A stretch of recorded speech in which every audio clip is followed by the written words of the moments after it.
첫 번째 발표를 하신 분을 소개해 드리겠습니다.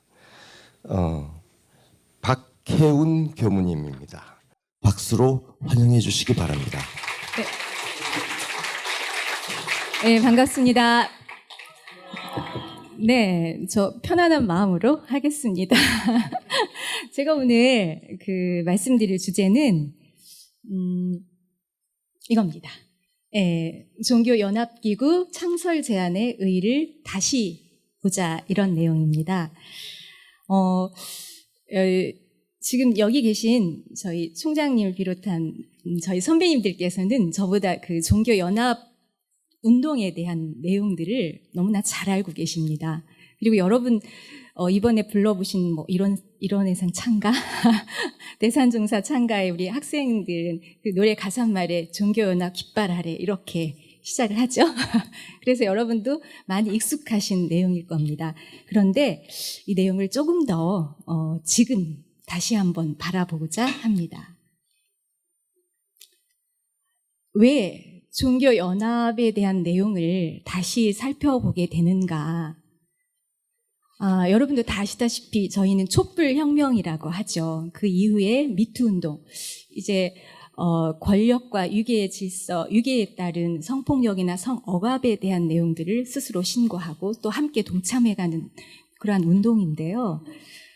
이러한 내용들은 결국 어찌 보면 남성과 여성에 대한 불평등, 억압구조에서 출발을 하고 있고, 또 그러면은 단순히 남녀 불평등의 문제가 아니라 저희 사회에 있어서의 부조리한 면 또는 불평등한 면, 이러한 면들에 갇혀있던 것들이 본물처럼 이렇게 터져버리는 게 아닌가, 요즘 그런 생각을 많이 하게 됩니다. 그래서 이러한 어떤 상황들이 지금까지 우리가 살아오면서 과연 우린 뭘 했나, 뭐라고 살았나, 이런 성찰을 하게 됩니다. 또 이제 보면 또 반대로 남북 정상회담이라든지 그리고 북미 정상회담을 비롯한 남북 화해와 또 평화에 대한 기대, 또 나아가 통일에 대한 기대를 저희가 하게 되는 분위기가 있습니다. 그럼에도 불구하고 세계는 아직도 요즘도 그렇죠. 물론 단순히 종교적인 분쟁뿐만 아니라 민족적, 또 종교적, 사회적 여러 가지 경제적 요인들이 섞여 있어서 복합적으로 작용을 해서 이렇게 분쟁과 갈등과 대립사항이 계속 지속되고 있습니다. 이제 그럴 때 우리는 과연 지금까지 제대로 된 종교의 목소리를 냈는가? 또 우리 지금 현재에서 우리 목소리를 제대로 내고 있는가? 이런 반성을 하게 되고, 또 그것과 더불어서 과연 종교 역할은 어떠해야 되는가에 대한 성찰도 필요로 한 것 같습니다. 이제 그런 시점에서 봤을 때 1970년대 주로 많이 주장을 하셨고 또 활동을 할 수 있도록 하셨는데, 대산종사님의 세계 평화를 위한 3대 제언 가운데 특히 종교연합기구 창설 제안에 대한 내용을 조금 더 의미 깊게 바라볼 수 있지 않을까, 이렇게 생각을 해봅니다. 왜? 세계 평화를 위한 내용이기 때문에, 평화의 세상을 얘기하기 때문에 그럴 것 같습니다. 자, 종교연합기구 제안에 대한 내용을 좀 살펴보시면, 저희가 이제 그 전에 됐지만 1979년도 세계 평화를 위한 3대 제언으로 사실 모든 대중들한테 공히 발표된 것은 아마 이런 내용들을 통해서인 것 같습니다. 대각계교절 경축사에서. 그래서 보시면 종교 유엔의 탄생, 공동시장의 개척, 심전개발이라고 처음에 돼 있어요. 그리고 나중에 중간에 좀 보완이 심전개발의 훈련까지 이렇게 된 내용도 있습니다. 근데 보시면 이제 종교 유엔은 말씀을 드리겠고, 공동시장의 개척은 당시에 유럽 공동시장이 형성이 돼 있었습니다. 그러니까 지금의 유엔 공동체, 유럽 공동체, 그런 어떤 이유의 전신이 되겠죠. 모태가 되는 내용들로 당시에 유럽 공동시장이 형성이 돼 있었는데, 대산종사님께서는 이런 유럽이 어떤 경제적 교류 또는 사회적 교류, 또 어떤 그런 활동들을 유럽뿐만이 아니라 전 세계적으로 해가야 되지 않을까. 그걸 통해서 모든 사람들이 물질이 개벽된 어떤 그런 은혜를 골고루 나누어야 된다. 이런 지침을 가지셨던 것 같습니다. 그 다음에 심정개발 훈련은 이제 물질 문명이 급격하게 발전됨에 따라서 정신 문명을 새롭게 함께 개척을 해가야 된다. 그런 의미에서 종교가 더욱더 합력해야 되지 않을까 이런 뜻으로 말씀을 해주셨습니다. 그 가운데 종교 유엔을 조금 살펴보시면 종교 연합에 대한 제안의 내용은 사실 1979년도가 아니라 초기의 그 내용은 1965년도부터 본격적으로 대중한테 말씀을 하기 시작하셨습니다. 그 내용에서 보시면 종법사 취임 법설에서부터 그 내용이 담겨져 있습니다.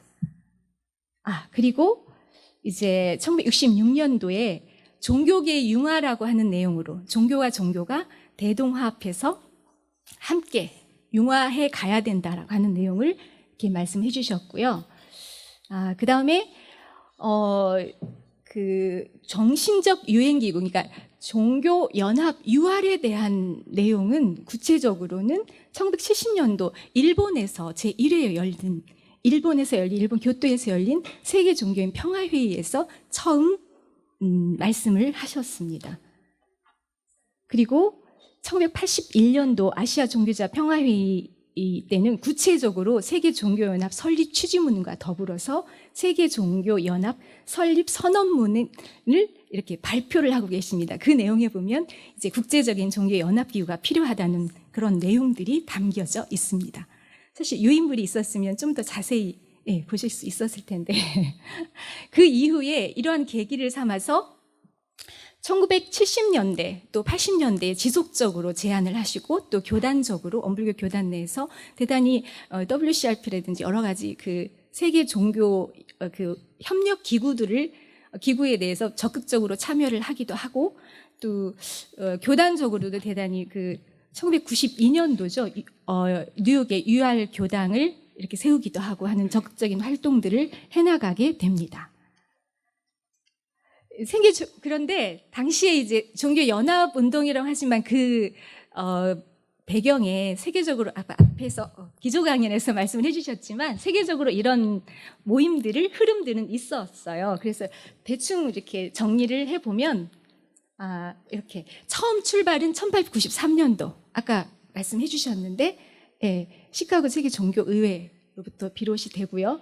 이로 인해서 그 이후에도 지속적으로 이렇게 이루어집니다. 그 밖에도 이제 각 종교별, 아까 이제 기독교에 대한 내용, 기독교 자체적인 또 이슬람권, 또 불교족, 이렇게 불교도 내에서의 서로 협력과 대화를 해가는 과정들이 조금씩 이루어지게 됩니다.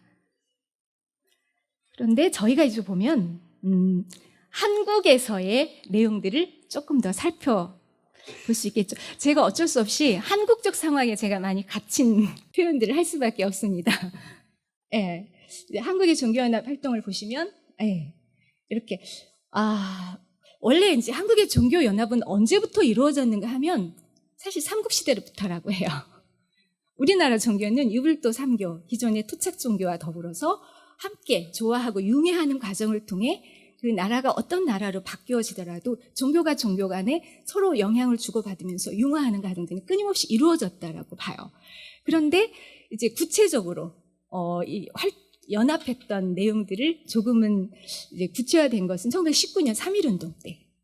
그때 민족대표 33인이 가운데 여러분 그 만해 스님 잘 아시죠?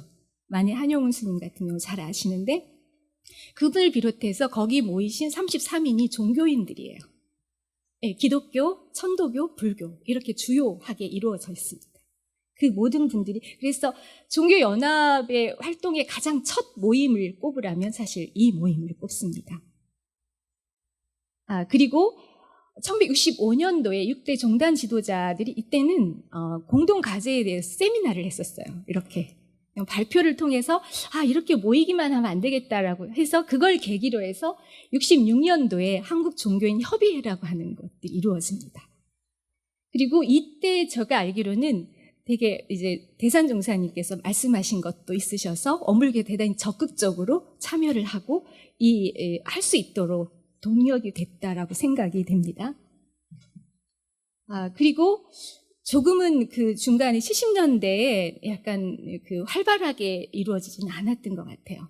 그런데 1986년도에 이제 여러분이 잘 아시는 그 한국 종교인 평화회의 KCRP로 정식으로 발족을 하고 지금 현재는 7대 종단으로 이렇게 개신교, 불교, 원불교, 유교, 천도교, 천주교, 한국민족종교협의 이렇게 7대 종단이 함께 하고 있습니다.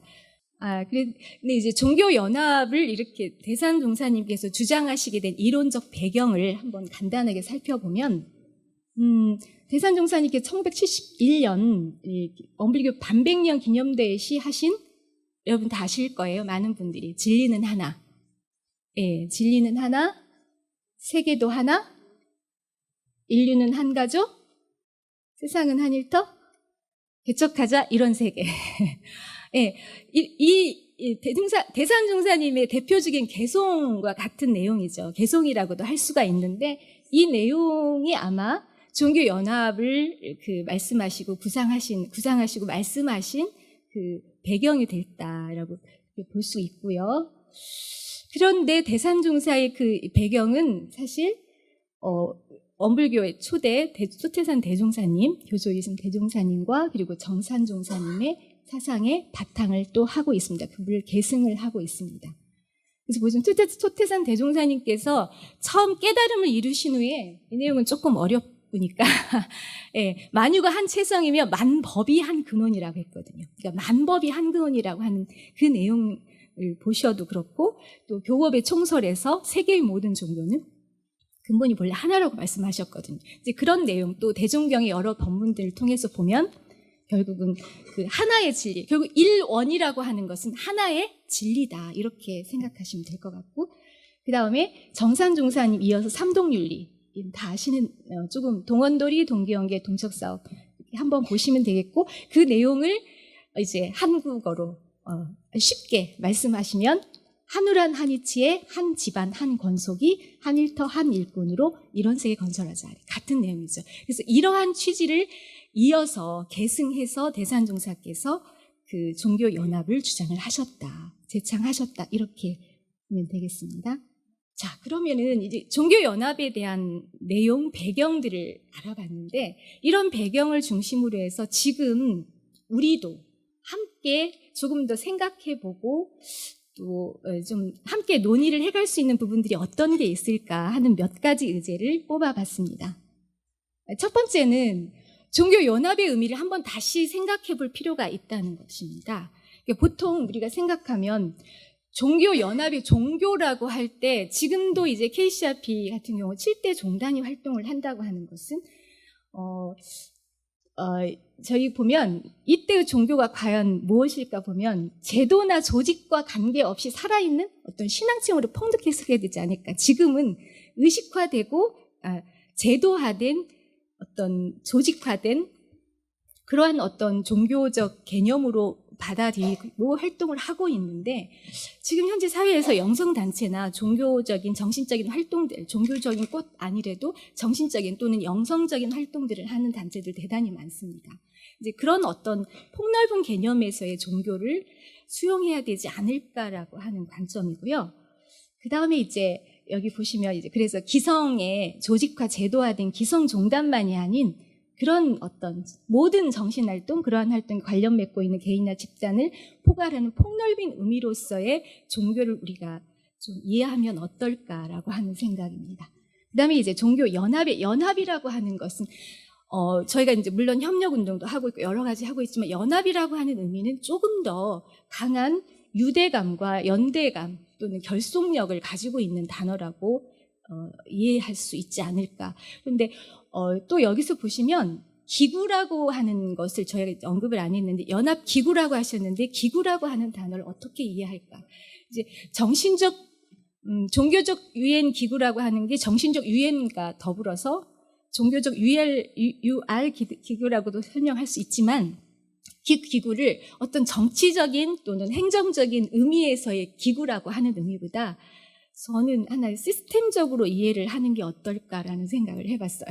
여기에 대한 또 조금은 저희도 생각해볼 사다입니다. 자, 그 다음에 이제 보시면 종교 간 대화를 다음에 어떻게 해야 되나. 여러분들 다 아시다시피 종교의 평화 없이는 세계 평화는 이루어질 수 없습니다.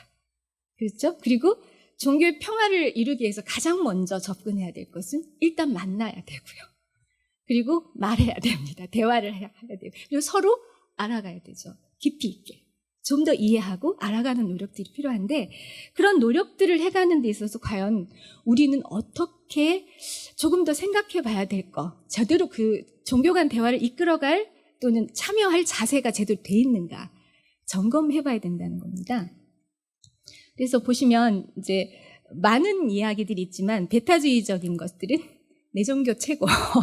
그러니까 진리관이나 구원관 입장에서 내 것이 최고. 너네 거 별로 볼 거 없어. 이거예요. 그런 입장으로 볼 수 있고요. 그 다음에 이제 포괄주의적인 입장이라고 하는 건, 배척은 하지 않는 듯 보여요. 겉으로는. 그렇지만, 그래도 우리 게 최고. 내 것이 최고니까 언젠가는 이렇게 어떤 포함하고자 하는 그런 어떤 의도를 조금 감추지 못하고 있다. 그 다음에 또 한 가지 태도가 요즘 오래됐죠. 종교다원주의. 각각의 진리와 구원관에 대한 다양성을 그대로 인정하는 겁니다. 이제 이런 것, 이 종교다원주의적 태도에 바탕을 해서 어쩌면 각 종교의 독특한 종교 문화라든지 구원관, 진리관을 서로 인정하고 그를 통해서 서로 만날 수 있는 최대 공약수를 찾아가는 노력이 종교 간 대화에서 기본적인 태도라고 볼 수가 있다는 거죠. 근데 이제 여기서 걸리는 문제는 어쩌면 교세가 좀 많이 확장되고 큰 종교 같은 경우는 굳이 이런 걱정을 하지 않아도 돼요. 만나서 모이게 되면 혹시 위축될까? 그런데 종교 교세가 작거나 아니면 그런 어떤 규모가 자신이 없는 규모일 때 혹시 우리 종교의 교세가 좀 매몰되지 않을까?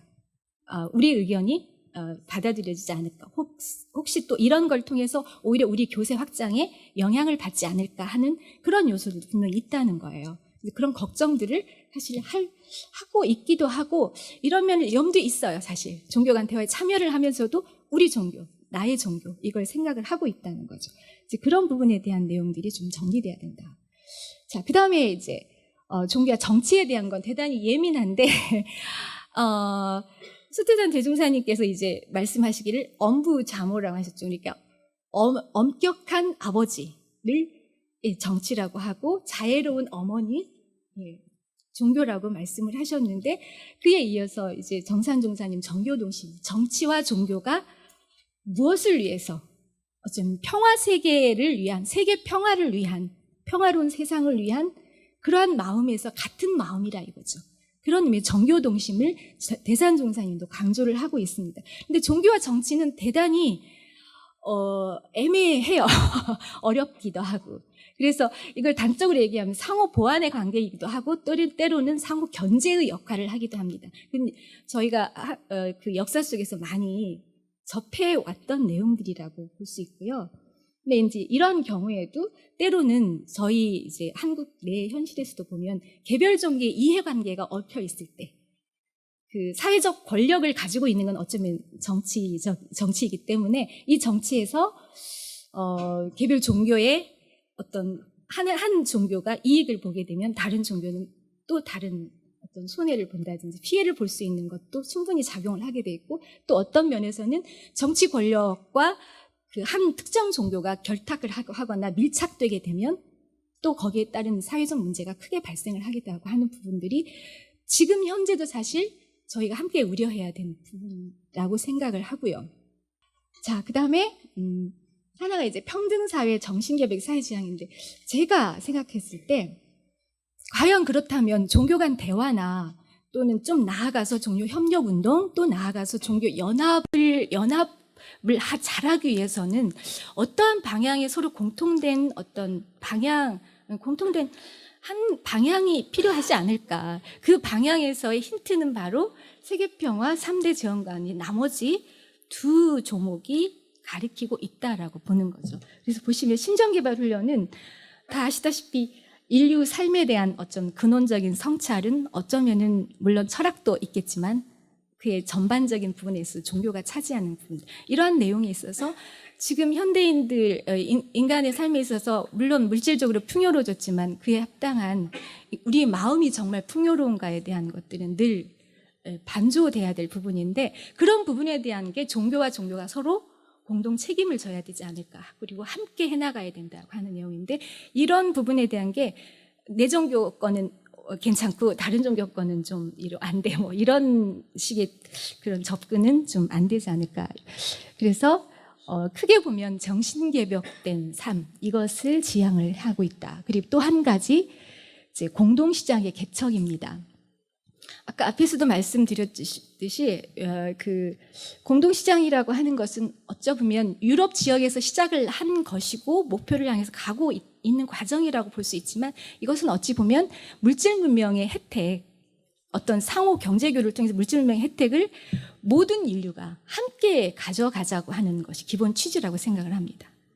네, 경제 교류나 상호 어떤 나눔을 통해서 함께 가져가다. 그래서 그 내용에도 보시면 빈곤, 무지, 질병에 대해서 함께 해결해 가자는 방향이다라고 하십니다.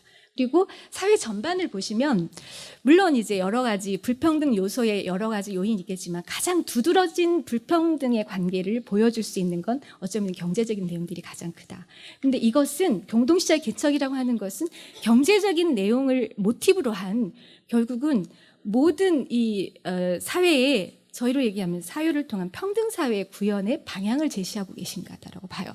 그래서 공동시장의 개척이라고 하는 이 언어가 실제 보면 앞으로의 평등시대 모두가 함께 더불어 잘 사는 인권평등, 지식평등, 교육평등, 생활평등을 향해 가는 어떤 그런 방향일 수 있다라고 봅니다.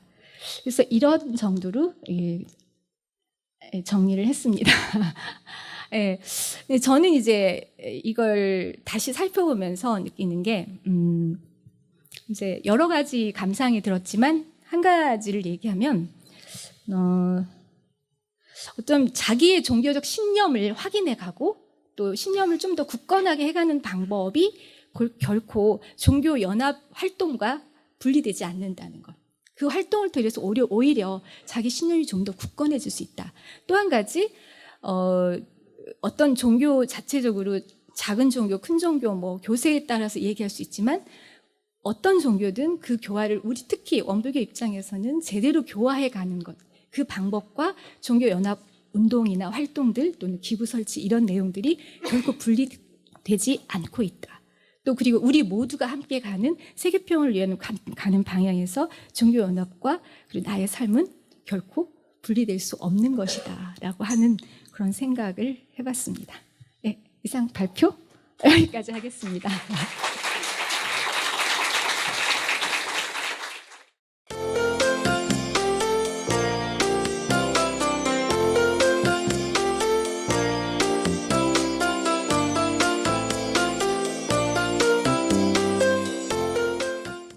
자, 다음은 두 번째로 원불교 성리의 치유적 접근이라는 내용으로 원불교 대학원대학교 이경렬 교무님께서 강연해 주시겠습니다. 뜨거운 박수로 맞이해 주시기 바랍니다.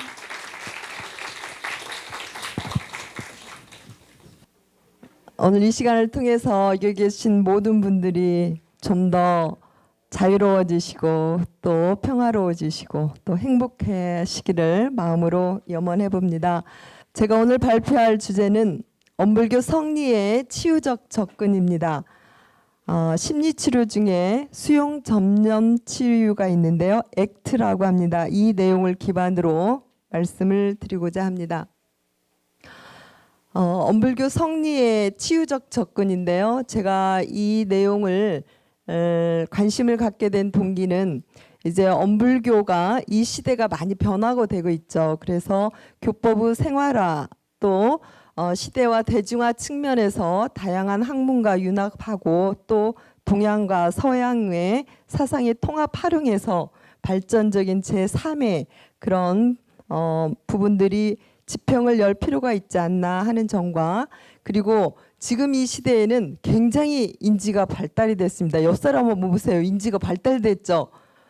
오늘 들어보니까 모두가 하나인 것을 다 증명을 하는 그런 시기인 것 같아요. 그래서 성리가 드러나는 시대이다라고 하는 부분들이 굉장히 주목할 부분이다라는 측면이었습니다. 제가 오늘 주로 기반할 말씀드린 액트 이런 내용들을 보면 고통을 회피하거나 고통을 제거하는 데 집중하는 게 아니고 이 고통을 어떠한 태도로 받아들인가 이 부분에 집중을 해서 동양의 명상을 심리치료에 적극적으로 활용을 하고 있다는 것입니다.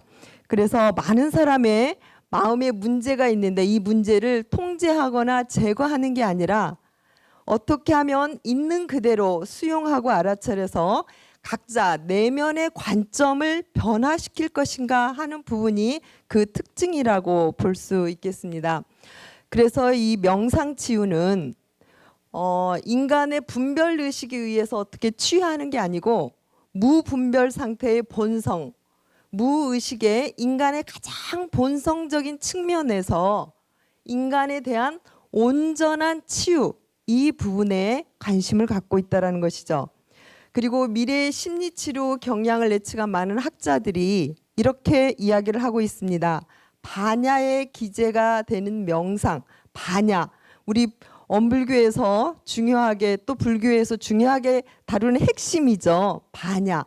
이 반야에 기재되는 명상, 이게 앞으로 시대의 주류가 될 것이다 라는 부분으로 예측을 하고 있습니다. 그래서 저는 오늘 서양의 심리치료 중에 초기 불교의 명상의 영향을 받고 있는 액트를 주목을 해서 저희 원불교의 성리의 치유적 접근을 통해서 성리에 내포되어 있는 성리 치유의 기제가 무엇인가? 기제라고 하는 것은 원리와 작용이라는 거예요. 그리고 치유 과정, 이 부분을 고찰해 보고자 합니다. 먼저 원불교 성리에 대해서 말씀을 드리겠습니다. 소태사는 성리를 이렇게 정의를 하고 있습니다. 우주 만유의 본래 이치와 우리의 자성 원리를 해결하여 알자는 것이다 라고 개념을 규정하고 있습니다. 또한 숭산 박길지는 성리란 성품과 이치, 이걸 합한 말로서 우리의 성품은 마음이 생하는 근본 원리 자리이며 이치는 우주의 근본 원리다라고 밝히고 있죠. 마음이 과연 어디서 나오는지, 마음이 나오는 근본 자리, 이 부분이 바로 성리라는 부분입니다. 예컨대 식물의 꽃과 줄기와 잎의 근본은 다 어린이도 알고 있죠. 뿌리라고 볼 수 있습니다. 이와 마찬가지로 우리가 마음을 10,000가지 마음을 사용하고 있는데 이런 모든 여러 가지 일어나는 마음을 사무쳐 들어가고 보면 성품 하나가 있다. 이게 바로 아까 말한 반야요. 우리 마음이 나오는 근본 자리다라고 볼 수 있겠습니다. 향상 안이정님은 성리라고 하는 부분에 있어서 마음의 근본인 자성을 또 다른 표현으로 인성이라는 표현을 했습니다. 인성의 원리를 깨달아 아는 것, 이렇게 표현을 했습니다. 정리를 해보면 성리라고 하는 것은 우주의 원리와 자성의 원리, 마음이 나오는 근본 자리, 인성의 원리, 이렇게 정리를 해볼 텐데요. 저는 오늘 자성의 원리, 마음이 나오는 근원 자리에 근거해서 심리 치료와 접목을 해보고자 합니다. 그렇다면 엄불교 교리 중에 우리의 마음의 원리, 자성의 원리를 밝힌 그 내용은 여러 군데 있는데요. 핵심은 이론상 진리가 되겠죠. 그리고 이론상 수행, 사막, 무시선법, 그리고 일상수행요법 등에서 이 마음이 나오는 근본 자리를 밝히고 있습니다. 저는 이론상 진리와 일상수행요법을 통해서 잠깐 자성의 원리를 살펴보고자 합니다. 이론상 진리를 통한 자성의 원리는 이 이론상 진리 내용 속에 보면 일체 중생의 본성은 모든 사람의 마음 근본 자리는 어떻게 생겼느냐, 동공한 자리인데 공정영지 광명 따라서 은연자재하는 것이다. 순간순간 지금 이 순간도 은연자재, 숨었다 나타났다 하는데 그 특성은 원래 공적한데 신령스럽게 아는 이 공정영지 광명 따라 우리 은연자재하는 것임을 알 수가 있습니다. 그래서 진공에서 묘유로, 묘유에서 진공으로 오고 갈 때 여기서 우리가 눈여겨볼 수 있는 것이 공정영지라고 하는 부분입니다. 이 공정영지, 우리 본래 마음은 원래 텅 비어 있는데 그 안에 신령스럽게 다 알고 있는 이 공정영지가 바로 자성이다. 다시 말하면 우리 모든 사람들의 마음의 근본자리가 바로 공정영지로 표현해 볼 수 있다라고 하는 것이죠. 그래서 지금 현재 어떤 마음이 일어난다 하더라도 그 마음을 사무쳐 들어가고 보면 결국 공정영지, 진공묘유, 마음 사람에 있어서는 공정영지가 더 적절한 표현이라고 정산 종사님 말씀하셨죠. 자, 일상수행요법에서 자성의 원리를 밝혀보자면 우리의 자성이라 하는 것은 원래 여러 가지 고통과 스트레스와 불안 모든 마음들이 원래 없는 것이다. 이게 대전제죠. 그런데 여기에서 공정영지가 긍정적인 방향에서 드러나면 또 혹은 부정적인 방향이라고 한다면 우리 마음속에 분별과 주착과 업과 습관 따라 일어나게 된다면 이제 부정적인 방향으로 나타나게 되는 거죠. 그래서 우리의 자성이라 하는 것은 원래 없는데 경계 따라 있어지는 거, 이게 우리의 마음의 원리다라는 부분입니다. 따라서 우리가 마음 공부를 하고 치유를 하자는 건 뭐냐? 원래 없는 자성 그대로 공정영지 그 마음을 세우자는 것이다 라고 볼 수 있겠습니다.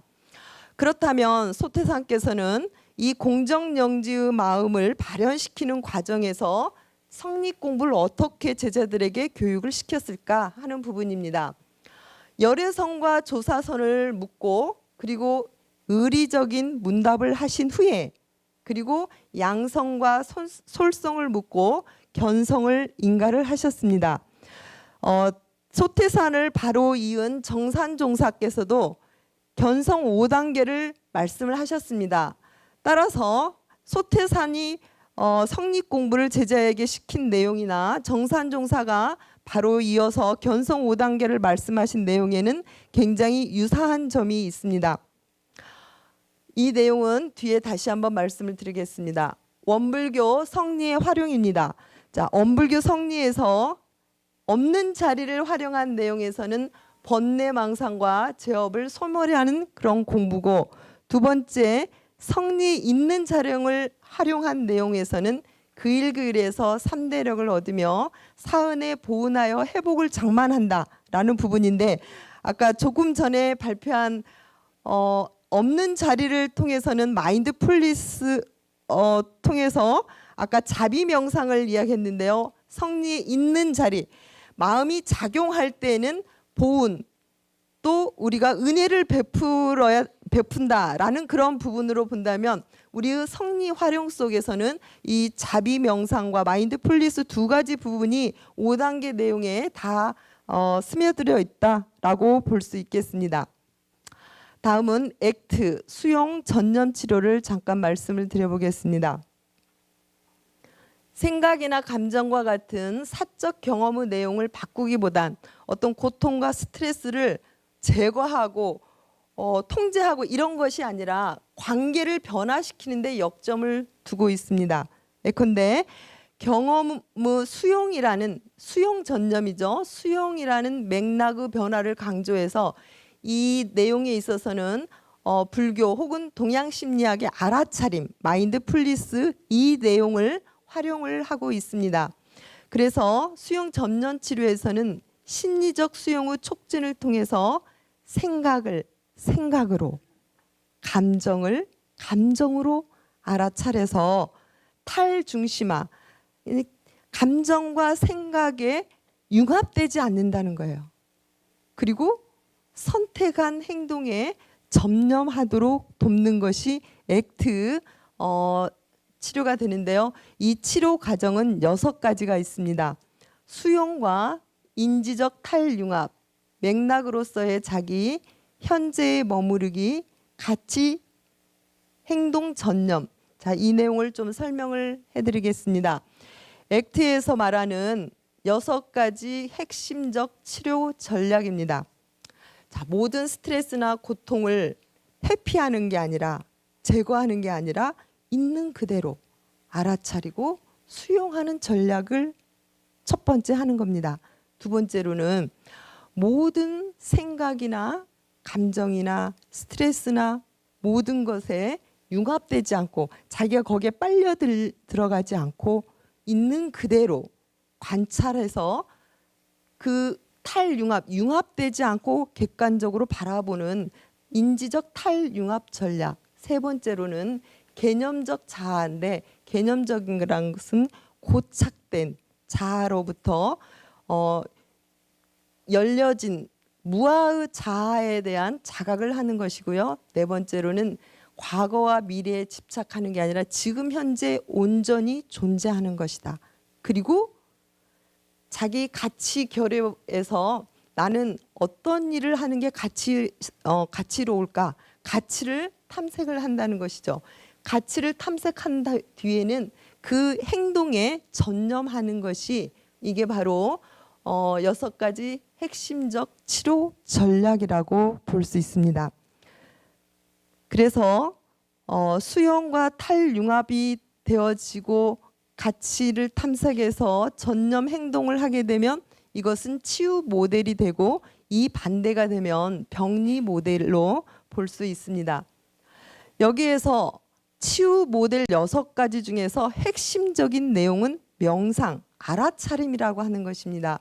이 명상을 알아차림, 수용, 불교에서 말하는 선정과 지혜의 측면보다도 이게 서양에 가서는 특히 액트에서는 알아차림, 수용으로 그렇게 정의를 했습니다. 그래서 이 명상을 6가지 주요 치료 전략에 그대로 연결을 했습니다. 어떻게 했느냐? 과거 경험에 붙잡힌 내담자로 하여금 현재에 접촉하게 하거나, 개념적인 자아에서 맥락적 자아를 경험하게 하거나, 그리고 언어적으로 내가 지금 기분이 나쁘다라고 생각하면 거기에 탈융합되는 게 아니라 그 생각에 융합이 돼서 그게 기분이 나빠지기 때문에 여기에서 알아차려서 탈융합을 하자는 것이고, 가치를 발견하고 행동을 취하는 경우에도 역시 알아차림을 활용을 했다는 것이죠. 그래서 이 액트에서의 가장 핵심적인 치료 전략은 결국 알아차림, 명상, 이걸 통해서 있는 그대로 수용하고, 그리고 탈융합하고, 그리고 결국에는 자기의 가치에 행동을 전념하는 이 내용이 바로 액트의 치료 방법이라고 볼 수 있습니다. 잠시 여기까지 액트에 대한 부분을 잠깐 말씀드렸는데요. 개념은 역시 알아차림을 통해서 치료 전략이 이루어지고 있구나 하는 부분을 이해하시면 되겠고요. 자, 지금부터는 이걸 하기 위해서 앞부분 내용을 전개를 했습니다.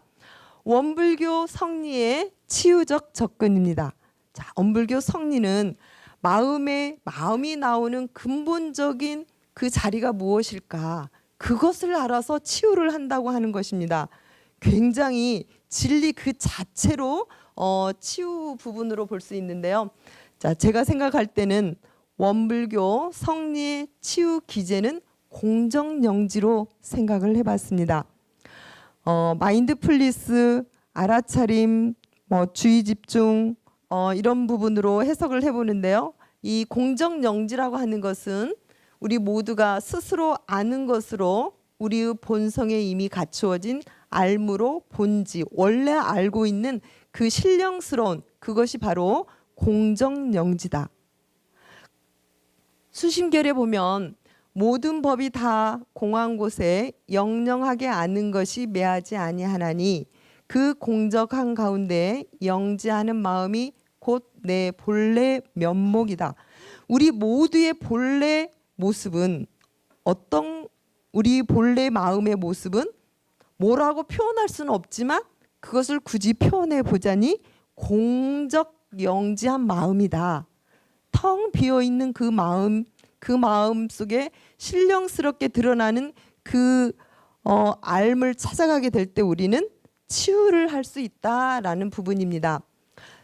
정산 종사님께서는 이렇게 말씀하셨습니다. 공적이란 정한 성품의 마음이 그 가운데 있는 것이고, 영지란 동한 마음의 성품이 그 가운데 있다. 그래서 공정영지는 동하든 정하든 그 안에 성품을 여의지 않는 분리자성된 마음 상태라고 볼 수 있겠죠. 그래서 이 영의 능동성에 주목을 하고 그 부정적인 측면은 억제하고 긍정적인 측면은 신장시키기 위한 마음 공부. 마음 공부 과연 뭐냐? 우리 마음에 공정영지한 그 마음에 긍정적인 면은 계속 그 공정영지 마음이 발현되게 하는 것이 바로 마음 공부요, 성리 공부라고 볼 수가 있겠습니다. 그래서 심신의 치유와 건강에 무엇보다 좋은 것은 우리 마음속에 지금 여기에서 공정영지의 마음이 발현이 긍정적으로 된다면 우리는 스트레스나 고통이나 이런 불안의 그런 마음들을 근본적으로 치유할 수 있다라는 것입니다. 그래서 우리가 경계를 당할 때, 고통과 불안과 스트레스를 당할 때 그때 공부를 해야 되는데 어떻게 하느냐? 공정영지의 자성에 해광반조하여서 그 영지가 외경에 쏠리지 아니하고 오직 청정한 해광이 나타나게 하는 것이 원불교 성리의 치유 기제다라고 볼 수 있겠습니다. 우리 원불교 초기 교서 불교 정전에서 보면 이론상 수행을 이렇게 말씀하셨습니다. 이론상의 진리를 오득하여 원망구족하고 지공무산 각자의 마음, 즉 반야지를 알자는 것이며 반야지를 양성하자는 것이며 반야지를 사용하자는 것이며 라는 내용이 있습니다. 저는 여기에 주목할 부분이 반야지라고 생각을 해봤습니다. 우리 정전에는 반야지는 지금은 현재는 나오고 있지 않죠. 따라서 관절을 이 반야라고 하는 것은 만물의 참다운 실상을 깨닫고 불법을 꿰뚫는 지혜를 뜻하는데요. 다시 표현하면 이 세상에 있는 모든 것은 고정된 실상은 없다는 이것을 알아차리고 깨닫게 될 때 그것이 우리 본래 마음 자리고 그게 드러날 때 우리는 진정으로 치유될 수 있다라는 부분이죠. 사리 연구 측면에서 본다면 우리 원불교의 관조의 대상은 자성뿐 아니라 일체처 모든 일과 이치를 분석해서 바른 판단을 이끌어내기 위해서 반야의 힘으로 모든 일과 이치를 간조한다라는 부분입니다. 그래서 마음만 간조하는 게 아니라 일체처 모든 일과 이치에 우리는 간조 공정영지로 간조한다라고 하는 부분에서 액트 부분이나 이런 부분에서의 차별화가 있지 않나 생각이 들어집니다. 우리는 생활 속에서 공정영지가 나타날 때도 있지만 자, 지금 이 순간에도 우리는 온갖 망상과 감정과 분별성에 융합되어 괴롭고 힘들어할 때가 있습니다. 그래서 이 치유의 원리는 공정영지. 왜냐하면 이 공정영지는 우리의 생각과 견해와 감정과 주착심의 부작용으로부터 벗어나게 해주는 치유적 통찰의 의의가 있기 때문이라는 것이죠. 지금 이 순간 어떠한 사고든 감정이든 그 부분에 우리가 융합되지 않고 탈융합, 있는 그대로 알아차리고 관찰하게 될 때 우리는 공정영지의 광명이 그대로 드러나게 된다는 것이죠. 그래서 공정영지의 광명은 우리의 심신뿐 아니라 일체처에 이르기까지 우리 원불교에서는 광범위하게 적용되고 있다라는 부분입니다. 반야란 결국 무아의 실천을 통해서 괴로움으로부터 벗어나도록 해주는 치유 방법이라고 볼 수 있습니다. 그래서 무아로 본다는 것은 고정된 실체가 없다. 생각이나 감정이나 모든 것에 고정된 실체가 없다라고 보는 것은 일체의 현상에 대해 자아관념을 투사하지 않고 탈융합적인 방식으로 인지해 나가는 것을 의미한다고 볼 수 있습니다. 그래서 원불교의 공정영지와 수용 전년 치료의 알아차림의 관계는 치유 기제로서는 원리적으로 상당 부분 동일하다고 볼 수 있습니다. 다만 이들이 적용되는 치유의 범위와 깊이에는 차이가 있습니다. 예컨대 감정과 사고와 욕구 등으로 인한 괴로움을 벗어나고자 하는 것인지, 아니면 경험하는 모든 현상, 즉 일과 이치와 일체처에 대한 것인지에 따라서 그 범위와 깊이가 차이가 있다라고 볼 수 있습니다. 한번 얼굴 좀 봐주십시오. 이게 공정영지 아닐까요? 우리 본래 모습이 저렇게 동안처럼 사심 없는 그 마음속에 우리의 영지가 드러나리라 봅니다. 엄불교 성리의 치유 과정입니다. 공정영지가 드러나게 하는 구체적인 과정을 5단계로 말씀을 하셨습니다. 만법기일의 실체를 증거한다. 진공 소식을 알기, 묘의 진리를 보기, 보림 공부하기, 대기 대용으로 활용하기. 자, 이 부분을 좀 더 설명을 해드리겠습니다. 1단계는 만법의 실체를 증거하는 공부를 통하여 모든 현상은 한 만법 귀일, 모든 것은 귀일, 하나의 근원에 있다, 한 마음의 근원에 있다라고 본다면 우리의 일어나는 모든 마음은 있는 그대로 수용하는 태도가 치유의 출발점이 될 수 있다라는 것이죠. 여기 모든 사람 또 모든 여러 가지 마음들 결국 사무쳐 들어가면 뭐라고요? 귀일이다, 하나다라고 하는 것이죠. 그렇기 때문에 이 세상에 번져 있는 모든 종교나 사람이나 마음이나 모든 것은 나타난 현상만 다를 뿐 바라보는 순간 반야로 그 실상을 볼 수 있다면 우리는 수용의 태도가 저절로 되어질 수 있다라고 하는 것입니다. 이게 치유의 출발점으로 우리가 망념이 침노하면 어떻게 하죠? 망념인 줄만 알아두면 이게 망념이구나. 왜냐하면 원래 실상이 없는 것이니까 그것만 알아두면 그냥 사라지게 되는데 그 사라지는 과정이 바로 2번째 단계입니다.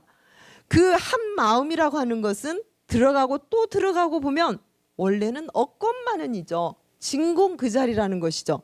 우리의 실상은, 모든 실상은 마음뿐 아니라 이 세상에 존재하는 모든 실상은 들어가고 들어가면 고정된 실상이 없다. 진공짜리다.